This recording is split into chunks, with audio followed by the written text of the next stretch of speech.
Nowadays, Hong Kong population density is extremely high. The annual consumption of fresh water is nearly 900 million cubic meters. However, the supply of fresh water is only 300 million cubic meters. How can the problem of fresh water scarcity can be tackled? If Hong Kong can well use of the seawater resources, we may not need to purchase water from mainland China.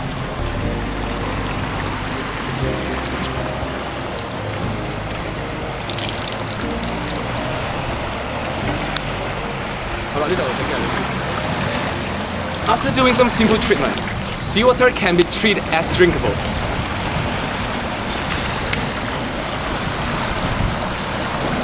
Membrane processing is becoming a widely recognized technology for wastewater treatment.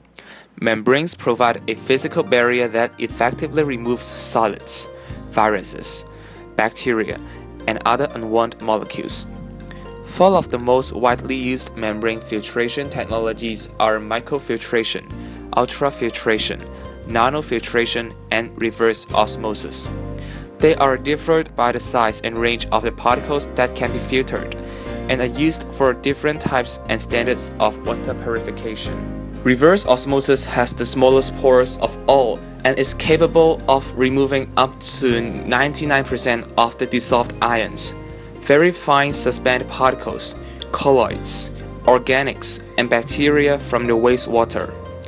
This technology can be used to convert brackish or seawater to drinking water and to clean up wastewater to potable water for human usage. It is a process in which water can be demineralized or deionized by pushing it through a semi-permeable reverse osmosis membrane under high pressure. A natural tendency of less concentrated solution to migrate to a higher concentrated solution to reach concentration equilibrium is called osmosis. Reverse osmosis is the reverse of osmosis. To invert the natural phenomenon, pressure greater than the naturally occurring osmotic pressure is applied with a higher pressure pump to push the wastewater across the reverse osmosis membrane. Under enough pressure, product water is squeezed through a membrane from the concentrate to the dilute side and dissolved, and suspended particles are filtered by the membrane. Treated water is collected in a storage container, while the rejected impurities are washed away through a waste stream. Today, we are glad to invite Professor Wong to discuss about the availability of reverse osmosis in Hong Kong. Nice to meet you, Professor Wong. It's my pleasure to have a meeting with you. I'm Timson Kwok, the reporter of HKEST. Nice to meet you too. So, Professor, how do you think of the water after receiving membrane process and reverse osmosis? Do you think they're safe for people to drink? In present work, the membrane process has been improved.